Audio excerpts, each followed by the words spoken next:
Aujourd'hui, vous avez plus de 10 000 € sur votre compte bancaire. Ils sont là, ils ne bougent pas. Vous aimeriez les faire travailler, mais vous ne savez pas par où commencer. Et plus le temps passe, plus vous perdez de l'argent. L'inflation vous fait perdre du pouvoir d'achat. Il y a juste à regarder ce graphique à l'écran pour voir comment l'argent perd de sa valeur dans le temps. Au fur et à mesure des années, tout augmente. Les prix de l'essence, de l'électricité, des loyers, absolument tout. À l'inverse, votre argent, lui, dort. Il perd de la valeur. Alors vous vous dites qu'il est temps de vous lancer. Commencez à investir. Pourquoi pas démarrer avec 10 000 €. Mais vous vous posez cette question. Comment investir 10 000 €? Où les investir? Et comment être sûr que c'est vraiment halal? Dans cette vidéo, je vais vous donner une feuille de route claire pour investir de façon structurée, rentable et conforme à l'éthique musulmane. On va prendre 10 000 €, mais ça marche aussi que vous ayez 1000 ou 100 000 € à investir. Et si à la fin de cette vidéo, vous voulez qu'on analyse votre situation personnelle, je propose un consulting offert. Le lien est juste sous la vidéo en description. Maintenant, commençons. Et la première étape n'a rien à voir avec le choix d'un produit financier. Pour commencer, il faut définir ses objectifs. On n'investit pas de la même façon selon l'objectif. Déjà, il faut savoir si votre objectif est à court terme, moyen terme, long terme. Plus l'objectif est proche, moins on pourra prendre de risques. Donc, si vous avez besoin d'une voiture dans 6 mois, ce ne sera pas la même stratégie que préparer la retraite dans 30 ans, ou générer des revenus complémentaires dans 15 ans, ou aller à la Mecque pour le Hajj ou la Umrah dans 2 ans. Comme acheter une maison, Inch'Allah, bidillah, sans riba, d'ici 5, 8, 10 ans. Donc, le premier exercice prioritaire, c'est de vous fixer entre 1 et 5 objectifs et choisir une temporalité. Celui-ci, c'est pour l'année, celui-là, c'est dans 3 ans, et l'achat immobilier, par exemple, c'est dans 10 ans. Ensuite, il est important de définir son profil de risque. Le profil de risque, c'est votre capacité à supporter les variations. Et quand on investit, parfois, il y a des marchés financiers qui vont perdre certaines années 2, 3, 5, 10, 15%. Et donc, il faut que vous vous posiez des questions. Que feriez-vous si votre portefeuille baisse de 20%? Est-ce que vous seriez comme ce monsieur au devant de la photo et ça vous rendrait malade? Ou est-ce que vous êtes comme celui derrière qui est plutôt mon profil et ça ne le dérange pas? En fait, il sait qu'il investit sur le long terme, donc moins 20% sur une année, c'est pas un souci. Au contraire, la volatilité fait qu'on gagne du rendement à long terme. Donc ça, c'est la première question à vous poser. Est-ce que vous dormiriez bien si votre portefeuille chute de 20%? Moi, la réponse est oui. Êtes-vous prêt à laisser cet argent plusieurs années? Ça joue aussi. Parce que plus on investit sur le moyen long terme, plus on s'en fiche des crises à court terme. Il y a eu des crises en 2002, en 2008, le Covid. Mais pour ceux qui investissent à long terme, elles ont duré 1 an, 2 ans, 3 ans. Et quand nous, on investit sur le très long terme, c'est pas un souci. Une autre question, c'est êtes-vous stressé quand les marchés financiers baissent? Ça, c'est lié à que feriez-vous si votre portefeuille baisse de 20%? Est-ce que vous vendez? Est-ce que vous restez? Est-ce que vous paniquez? Une bonne stratégie, c'est une stratégie que vous êtes capable de tenir dans le temps. On n'investit pas pour 3 semaines, on n'investit pas pour 3 mois, on investit pour 5 ans, 10 ans, 15 ans et plus. Donc il faut comprendre son profil de risque et adapter les futurs investissements en fonction. Ensuite, c'est important de comprendre sa fiscalité. Une personne célibataire qui a de très gros revenus et qui vit dans un pays fortement taxé n'investira pas comme une personne qui a une famille avec 5 enfants, qui est mariée, dont l'épouse ne travaille pas. Ou bien une personne qui vit dans un pays moins imposable. La fiscalité va venir jouer sur les différents produits que vous allez choisir. Par exemple, si vous êtes très très fortement taxé, on va pas choisir d'investissement qui génère du revenu à court terme, si vous n'en avez pas besoin. On va plutôt aller choisir des solutions qui permettent de capitaliser dans le temps et de ne pas payer d'impôts durant la période d'investissement. Donc c'est important de comprendre, est-ce que vous êtes célibataire, marié, vous avez des enfants, quel est votre taux marginal d'imposition, dans quel pays vous êtes imposé, est-ce que vous comptez faire une chicha, ou est-ce que vous vivez en France. Donc tout ça, c'est intégré dans la stratégie. Ensuite, il faut comprendre les grandes catégories d'investissement. Chaque investissement a un rôle précis dans un portefeuille. Il y a des investissements qui sont là soit pour le revenu, soit pour la stabilité, soit pour les deux. Les sous-coups, les SCPI, les fonds income, etc. Sur ces produits-là, on va pas aller chercher une énorme performance. Par contre, on va aller chercher de stabilité dans le portefeuille, voire des revenus réguliers si on est en phase de rente. Ensuite, il y a des produits comme l'or qui sont là pour protéger contre l'inflation.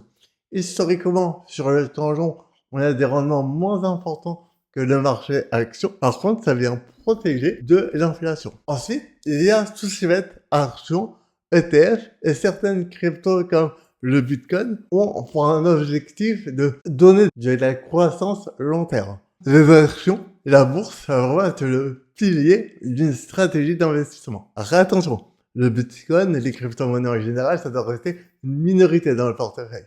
Et on verra juste après dans la stratégie d'allocation. Et après, il y a des produits qui sont là vraiment pour surperformer. Par contre, ils ont un risque élevé. Et là, chez les startups, les crowdfunding immobilier et certaines cryptos, ce qu'on appelle des altcoins.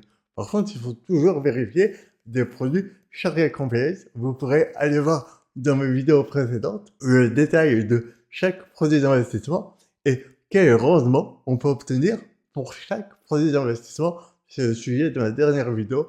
Je vous la mets juste en haut là sur la vidéo, vous pourrez cliquer. Donc on ne choisit pas un produit au hasard, on le choisit pour avoir un rôle spécifique dans une stratégie d'investissement. Une fois qu'on a fait un point sur ses objectifs, sur notre profil de risque, la stratégie liée à la fiscalité, et qu'on a compris des grandes catégories d'investissement, on peut commencer à créer de l'allocation. Et là, je vous ai mis 3 allocations très simples, très basiques. Donc c'est pas un copier-coller, c'est juste une idée. En même temps, ce n'est pas un conseil en investissement, c'est juste une vidéo pour vous donner une vision de comment on crée une allocation.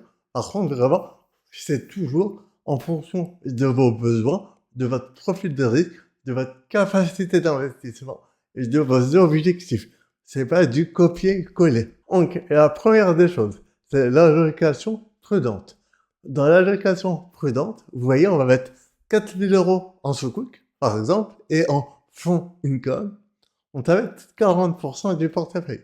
On va mettre 3 000 € en actions, c'est-à-dire 30%. Ça peut être sur des fonds world, donc des fonds qui vont investir dans des sociétés des pays développés. Ça peut être sur les pays émergents. Donc, les ETF sur les pays émergents, c'est des ETF qui vont reproduire le cours des sociétés qui vont être catégorisées dans le pays émergent, c'est-à-dire l'Arabie Saoudite, la Chine, l'Inde, etc. Donc, ça peut être intéressant pour mettre de la performance, c'est ça, une petite partie de votre allocation action. Et ensuite, on va mettre une partie en SCPI. La SCPI, c'est un produit d'investissement. Donc, c'est un produit financier qui va nous permettre d'obtenir des loyers provenant d'un parc immobilier. C'est un des produits les moins risqués dans ce que l'on va voir aujourd'hui. Ça permet de protéger le capital et de potentiellement avoir des revenus réguliers en fonction de comment on investit dans la SCPI. Le raisonnement derrière cette stratégie, c'est une allocation conçue pour protéger le capital et limiter les variations. En général, on peut avoir des variations sur le prix, par exemple, des sous-cook, mais on en aura moins que sur de l'or, sur des actions, sur de la crypto-monnaie. Beaucoup moins. Donc ça vient limiter les variations et la volatilité en privilégiant des actifs stables tout en gardant une part action pour préserver le pouvoir d'achat et se protéger de l'inflation. Cette allocation, c'est pour quel type de profil? C'est soit pour les profils qui seront à la retraite dans très peu d'années et qui ont besoin de préserver leur capital, soit pour ceux qui ont un gros capital en centaines de milliers d'euros et qui ont besoin d'avoir des revenus réguliers, soit pour les personnes qui ont une énorme aversion au risque et dont la moindre variation des marchés financiers leur feront peur. Bien que le choix doit se faire en fonction de vos besoins, si on a un petit portefeuille et que on a un horizon de temps long, c'est vraiment pas sur cette allocation qu'il faut aller. Ensuite, et la deuxième allocation, c'est une allocation équilibrée. Donc la stratégie, c'est quoi? C'est on a augmenté la part en action. Vous voyez, on est passé de 30% à 57%. On a diminué la partie Sukuk et SCPI. Et on a mis de l'or. Ça peut être des ETC or, ce qui est le plus simple. Et aujourd'hui, il y a des ETC certifiés Sharia Compliant, notamment par le cabinet international de finance islamique, le Sharia Board, MNI Advisor. Ça fait de l'or physique aussi via des pièces, des lingots, etc. Donc là, on a intégré 20% d'or dans la stratégie et 3% de crypto-monnaies, notamment à travers le Bitcoin. Donc là, vous voyez qu'on commence à intégrer plus d'actifs qui vont aller chercher de la performance long terme. On va venir augmenter la volatilité du portefeuille. Par contre, on va venir également augmenter la performance potentielle du portefeuille. Le raisonnement, c'est aller chercher une allocation qui permette un juste milieu entre performance et sécurité. Avec des actions comme moteur, on va vraiment investir en actions via des ETF pour chercher un moteur de croissance et ensuite des actifs plus stables pour amortir en cas de période de baisse, notamment les Sukuk, toujours, les SCPI et l'or. Historiquement, l'or permettait d'amortir les cracks boursiers. C'est pas le cas sur ces derniers mois, mais historiquement c'est le cas. Donc, on vient vraiment avoir une allocation qui permet de chercher et performance et sécurité. Dernière allocation. Donc, c'est l'allocation dynamique. Et sur l'allocation dynamique, on va retirer tous ces SCPI et Sukuk. Donc là, on va pas chercher de stabilité dans le portefeuille. On va aller vraiment chercher de la croissance. On va accepter la volatilité et on va partir sur un horizon long terme, c'est-à-dire 10 ans et plus. Ça va être 10, 12 ans, 15 ans et plus. Et là, on va aller mettre 70% en actions, 20% en or et 10% en crypto. C'est-à-dire 7000 euros, 2000 euros et 1000 euros. Cette allocation, elle est vraiment orientée, comme je vous l'ai dit, performance long terme. Davantage exposé aux actifs de croissance, ce qui augmente le potentiel de rendement, mais implique d'accepter la volatilité. Surtout la volatilité court terme. Historiquement, sur le long terme, c'est-à-dire sur des périodes de plus de 10 ans, la bourse des ETF vient diminuer du risque. Par contre, à court terme, il peut y avoir des années où on fait moins 20%, moins 25%, voire plus, comme la crise de 2008. Par contre, quelques années plus tard, on a dépassé les meilleures performances de près 2008. On a dépassé le cours de la bourse qu'on avait avant la crise des subprimes. On l'a dépassé largement. Et aujourd'hui, on est bien plus haut. Par contre, il aurait fallu accepter d'investir à long terme. Donc, ouais, différents types d'allocations. Ces allocations, comme on l'a dit, ça doit venir après la stratégie. Donc, la stratégie, c'est premièrement comprendre que votre argent se fait manger par l'inflation. Donc, le fait de ne pas agir, c'est agir en soi. Que vous le vouliez ou non, l'argent sur votre compte bancaire perd de la valeur avec l'inflation et en tant que musulman, la zakat. Donc c'est important de commencer à investir le plus tôt possible. D'abord, mettez en place vos objectifs à court, moyen, long terme. Ensuite, comprenez votre profil de risque. Soyez honnête avec vous, surtout quand vous commencez à investir. Faites un point sur votre fiscalité. Comprenez les différents produits d'investissement. Mais c'est pour ça que ma chaîne est là également pour comprendre les différents produits ETF, Sukuk, SCPI, or, crypto-monnaie, immobilier, etc. Et choisissez votre allocation en fonction de toutes ces réponses.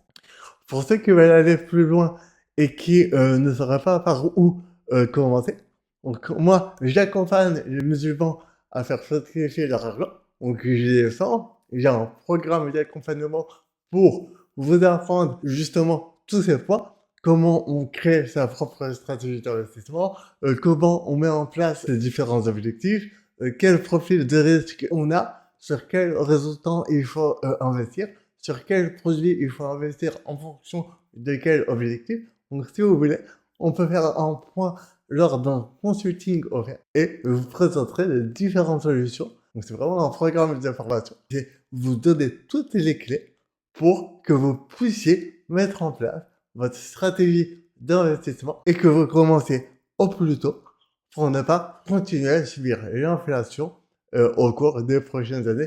Inch'Allah, bi'idhnillah. Donc si vous voulez, prenez rendez-vous, le lien il est sous la vidéo. C'est 100% offert, c'est 45 minutes et vous repartirez avec beaucoup plus de connaissances et de stratégies sur les investissements Sharia compliance en tant que musulman français.